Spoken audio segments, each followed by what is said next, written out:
నేనిప్పుడు మీకు పూజ వ్లాగ్ చేస్తున్నాను చూడండి. మా పూజ గది.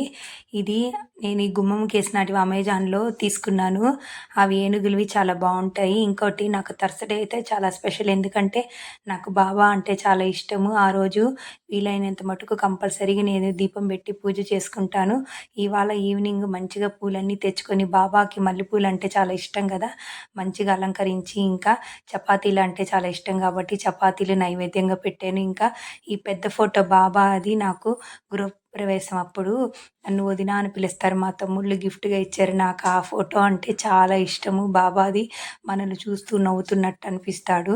ఇంకోటి నేను దీపారాజన కుందులు వెలిగించాను. నెక్స్ట్ కడ్డీలు ధూపం వెలిగించాను. ఇంకోటి మనం కడ్డీలు ఎలిగించినప్పుడు నోటితో కడ్డీలు ఊపకూడదంట. ఇలా ఇలా అంటే అవే ఆరిపోతాయి. అప్పుడు మనం ఇంకా కడ్డీలని గుచ్చేయొచ్చు. నెక్స్ట్ మనం దీపం పెట్టిన తర్వాత అక్కడ కంపల్సరీగా పూలనేది పెట్టాలంట. నెక్స్ట్ ఇంకా స్టిక్‌తో ధూపం వేశాను. చాలా మనకెప్పుడైనా మనసు బాధగున్నప్పుడు ఇలా పూజ చేసుకుంటే ప్రశాంతంగా ఆ మనసులో ఉన్న బాధంతా పోయి చాలా మంచిగా అనిపిస్తుంది. నాకెప్పుడైనా సంతోషం కలిగినా, బాధ కలిగినా అన్నీ నేను బాబాకే చెప్పుకుంటాను.